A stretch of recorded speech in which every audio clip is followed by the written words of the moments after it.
It was 1990, a hot Florida summer, just when universities had started their new semester.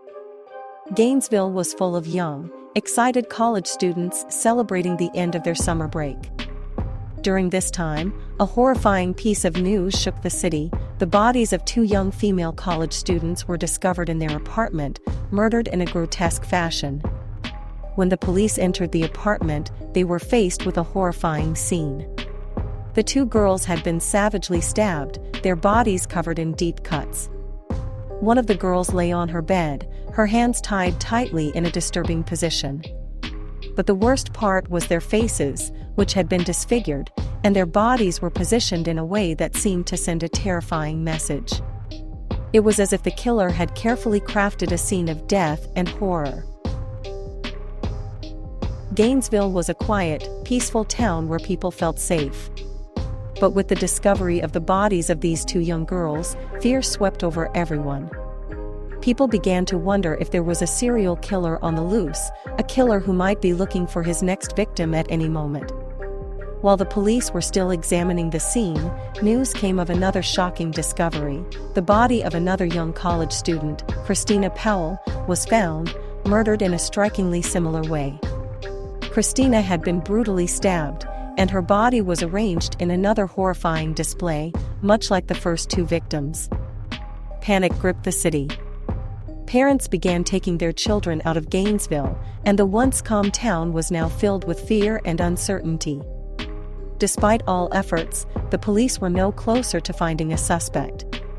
The killer moved with eerie precision, leaving behind no clues, murdering the victims with brutal efficiency, and vanishing without a trace.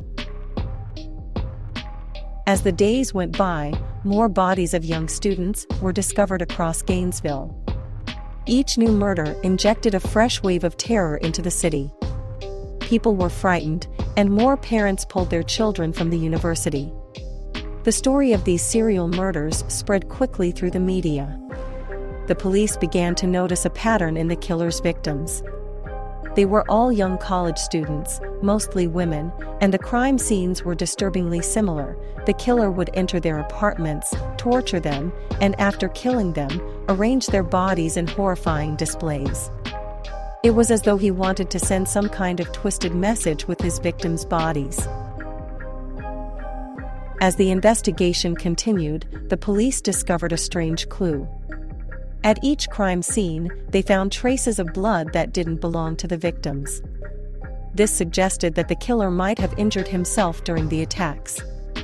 It was a small lead, but it gave the police hope that they might be able to track down the killer using DNA evidence. Meanwhile, one of the detectives stumbled upon reports about a suspicious man named Danny Rolling. Danny had a criminal record and was wanted for other crimes, such as robbery.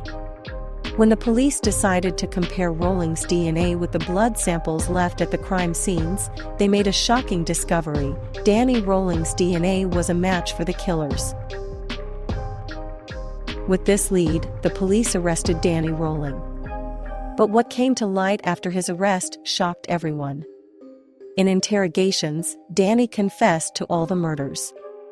His motivation was disturbing. He claimed he committed these horrifying murders because of a twisted need for recognition and fame.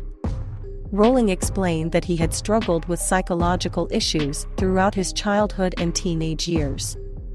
Eventually, he decided that carrying out these murders would give him a sense of relief.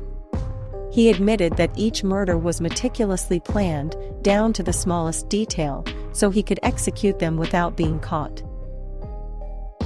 Danny Rolling's trial was one of the most sensational in U.S. history. People were outraged and terrified as they heard his confessions. Rolling wasn't only guilty of the Gainesville murders, he expressed satisfaction and calmness about what he had done. In the end, Rolling was sentenced to death, and after some time, his sentence was carried out. The people of Gainesville breathed a sigh of relief after his execution, but the trauma from those horrific murders left scars on the community that have never fully healed. The case of the Gainesville Ripper was officially closed, but the bitter memory of those brutal murders still lingers. This case is remembered as one of the most chilling and complex criminal cases in American history. To this day, fans of true crime continue to discuss the Gainesville murders, the killer's motives, and the terrifying details of the case. Friends, if you enjoyed this story, please like this video and subscribe to the channel for more chilling and mysterious true crime stories. Every like and comment encourages us to bring you more of these real, spine-tingling stories. Thank you for watching until the end.